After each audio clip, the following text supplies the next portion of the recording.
Have you ever covered a carpet stain with a rug, ignored a leaky faucet, pretended your half-painted living room is supposed to look like that? Well, you're not alone. We've all got unfinished home projects. But there's an easier way.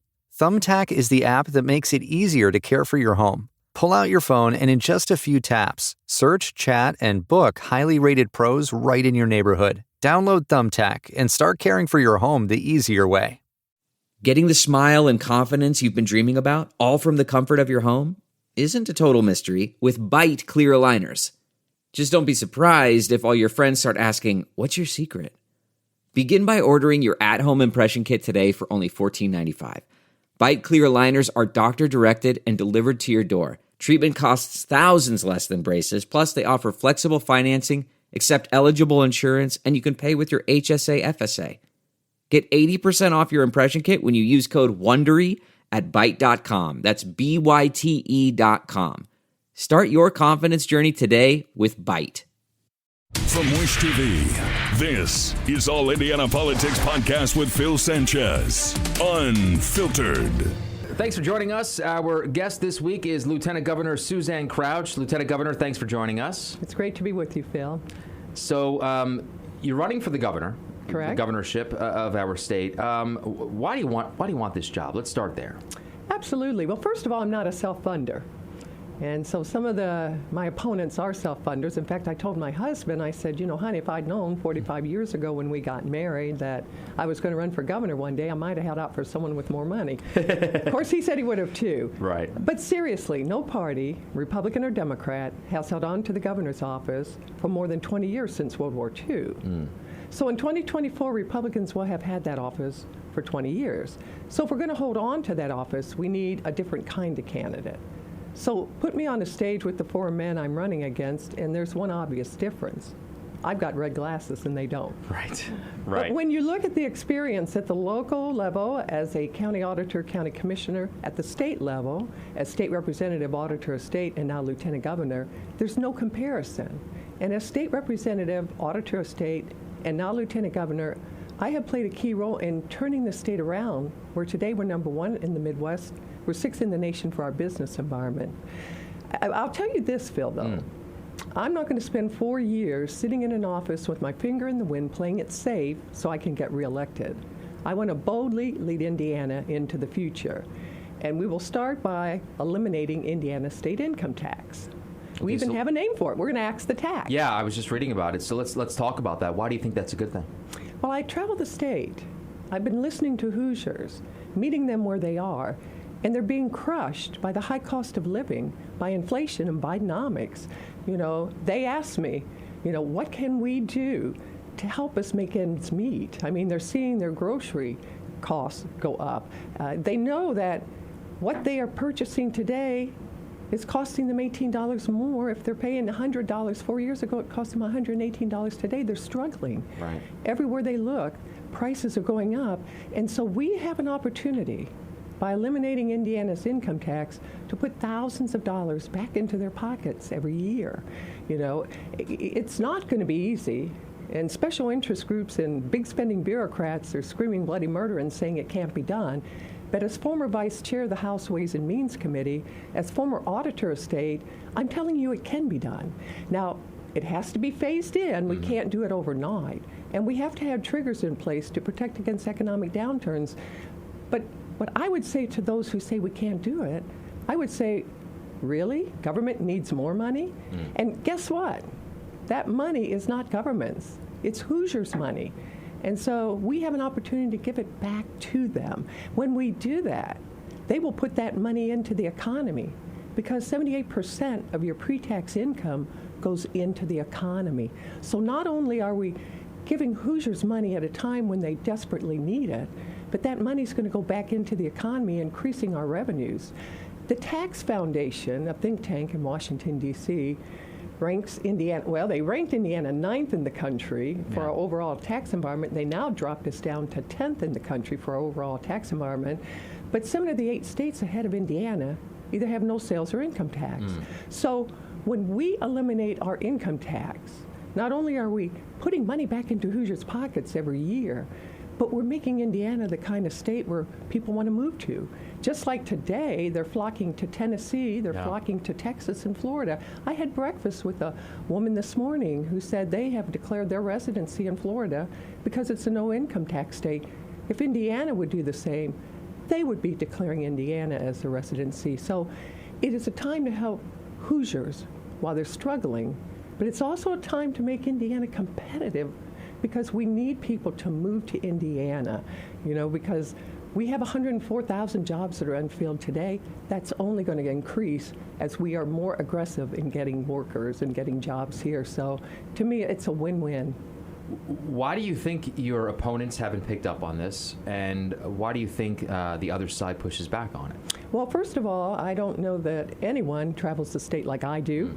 I've been traveling the state for 9 years as auditor of state and now lieutenant governor, visiting Hoosiers in their communities all over Indiana, and I'm listening to them.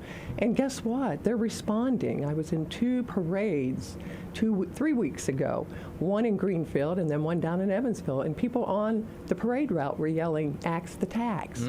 A woman came up to me at the Harvest Homecoming in New Albany and said, "Thank you for getting rid of the income tax." Another woman came up to me at the Essen House restaurant in Goshen, wanted a picture with me because I was helping to get rid of the income tax. And so I believe it's because I travel the state and I listen to Hoosiers and I hear what they're saying, and now we have an opportunity to be able to help them. Okay. Something else that, when I was going over your background, mental health is extremely important to you.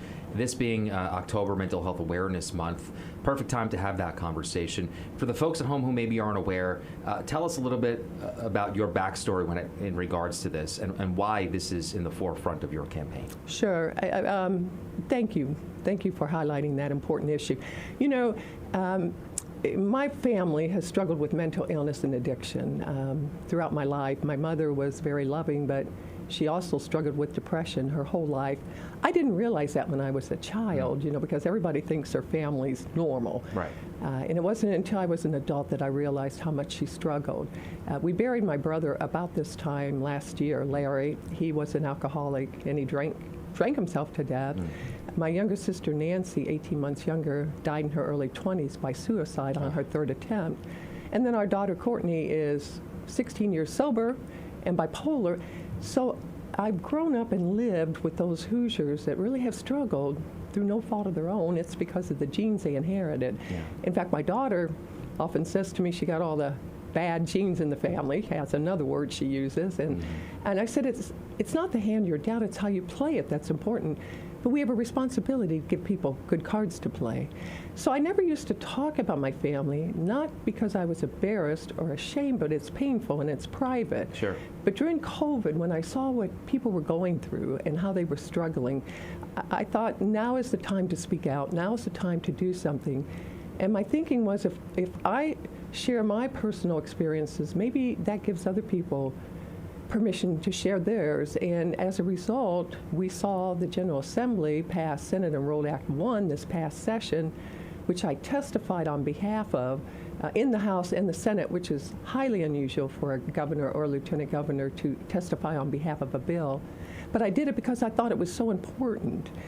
It was establishing the infrastructure, and then they put in the funding, $100 million, for the 988 suicide hotline.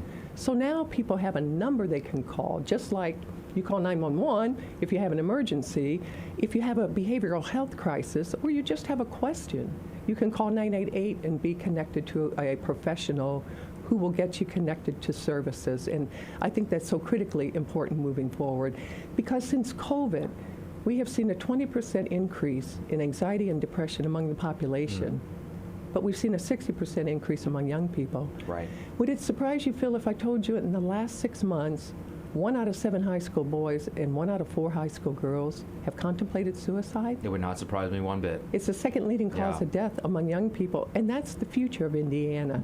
So we've taken an important step forward, but we need to continue to move forward. It's why I co-founded the Indiana Mental Health Roundtable with John Lechleiter, former CEO and president of Eli Lilly, so that we could bring in the private sector and look at how we can come alongside what the state is doing to be able to get help to those that are struggling. So I think we've started on that road. We just need to continue. So if you do win, I mean, what would you want to do with that? What I would do is follow the model that Tennessee has chosen. Okay.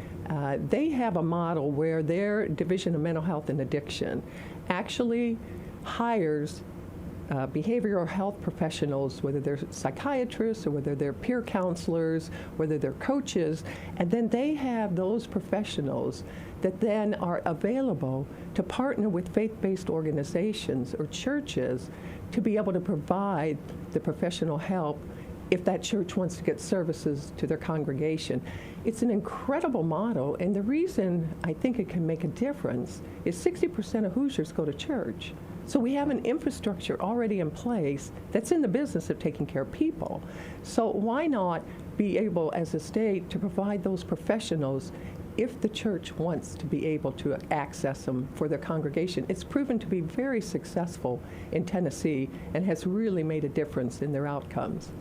If you do win, January 2025 comes around, what's the first thing Suzanne Crouch administration does? Well, being a former legislator, a state representative, and now president of the Senate, I would start before January, 5th or 6th, Sure. or whatever that Yeah. date is, because the day after the election is when I would start actually working with our legislators, being able to educate them and get buy-in for eliminating Indiana state income tax, because while I'll lead the fight for it, and by getting out on it, I'm telling the General Assembly it's a priority for me.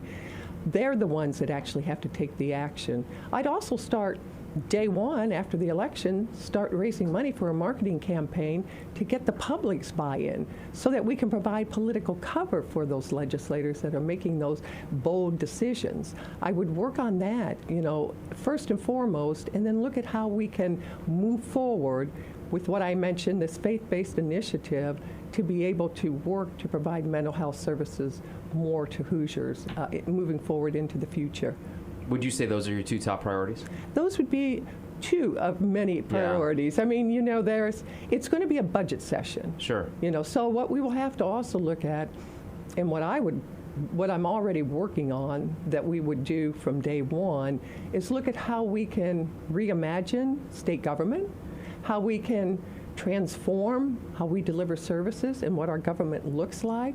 So I would take our boards, commissions, and agencies and get them down to a more manageable amount, like perhaps 25, 26. We already have people working on that plan. Mm-hmm. And let me give you an example, Phil, of what I think that looks like and how I think it can really help in terms of how we deliver services. So we have early childhood education that I'm a big proponent of. I believe it gives every child the start they deserve. In fact, when I was a state rep in 2013, I was the co-author on the pilot program that established early childhood education on the bill.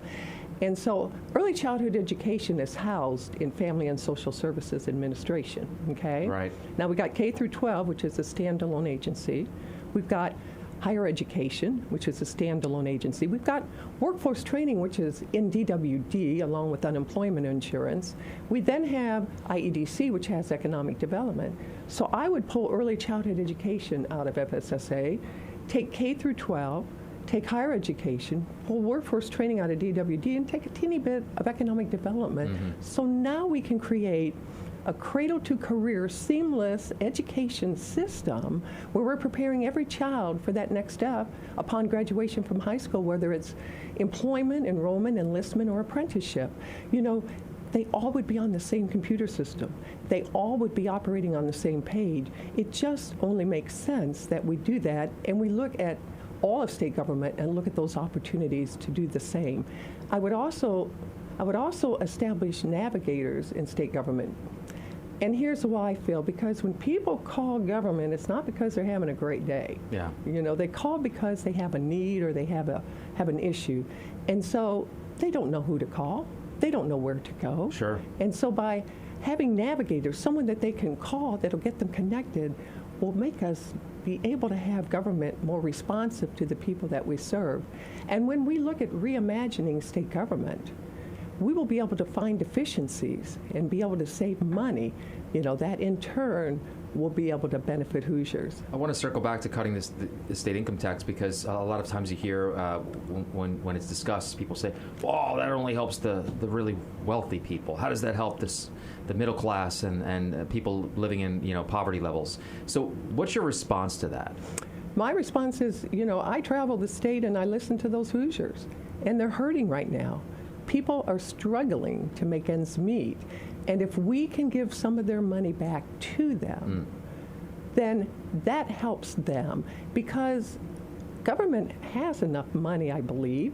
I don't know that it necessarily needs any more money. Right. And when we have an opportunity to look at how we move forward, how we realize efficiencies, how we limit the growth of government, how we end wasteful government spending, and in turn be able to give people money back, to me, it makes perfect sense. And then the real benefit to that is not only helping Hoosiers, but it's making Indiana no state income tax state.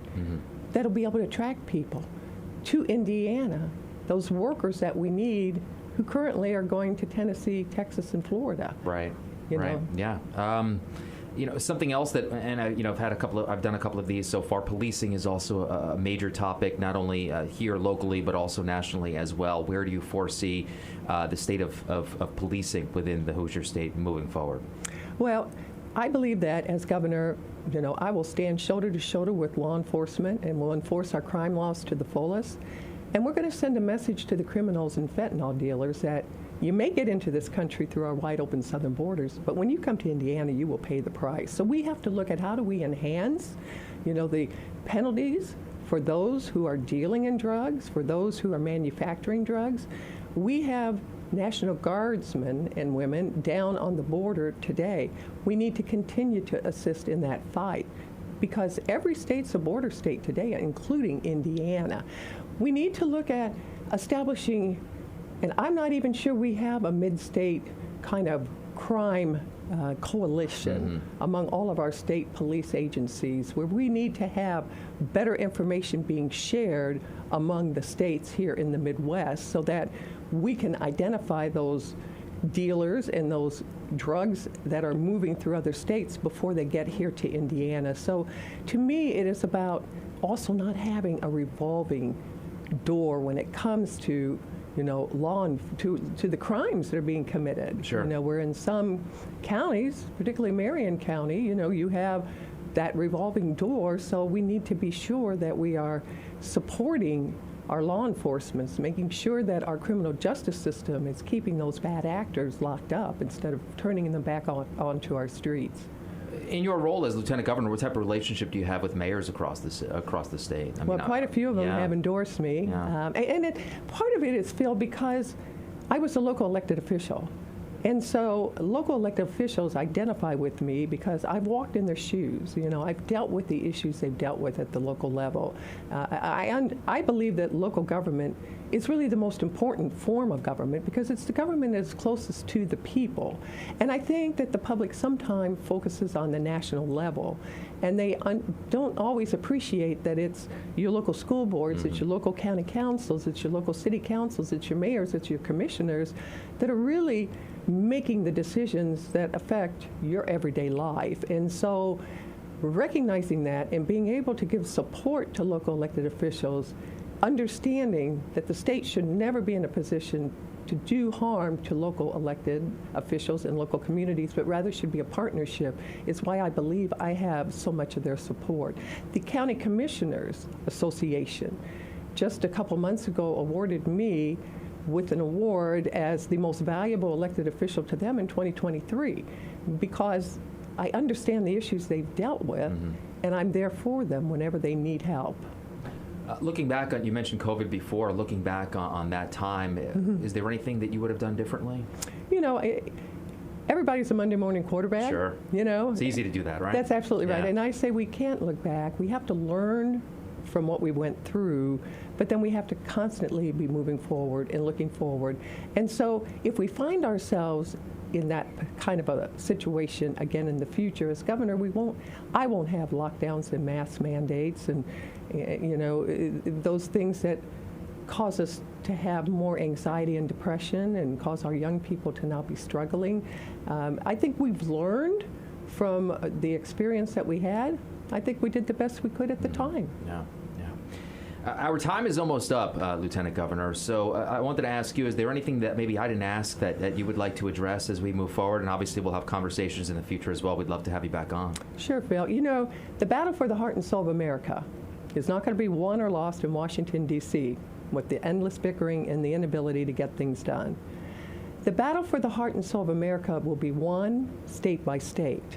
And as governor, I'll make sure that Indiana doesn't become a California, a New York, a Michigan, or an Illinois. You know, I want to boldly lead Indiana into the future, but I also want to protect our conservative values. You know, values that say we'll stand with our police, that we'll axe the tax, we'll live within our means, and we're not going to saddle our children and grandchildren with a mountain of debt. As governor, I'll support our businesses and our workers so that we can compete with other states and other countries, including China, and win. And the Indiana you and I will build will never cast aside our most vulnerable citizens, the unborn, the elderly, the disabled, those struggling with mental illness and addiction, because they are our families, our friends, and our neighbors. And so the Indiana you and I will build together will never compromise in protecting faith, family, and freedom. So do we have challenges ahead? Absolutely.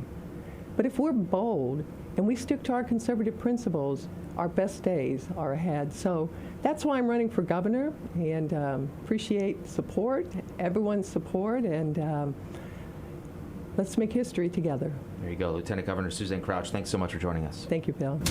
From Wish TV, this is All Indiana Politics Podcast with Phil Sanchez. Unfiltered, in-depth, nonpartisan coverage, exclusive interviews with Indiana's political leaders. Subscribe to this podcast and listen weekly here on the All Indiana Podcast Network. And be sure to discover even more great podcasts at allindianapodcastnetwork.com.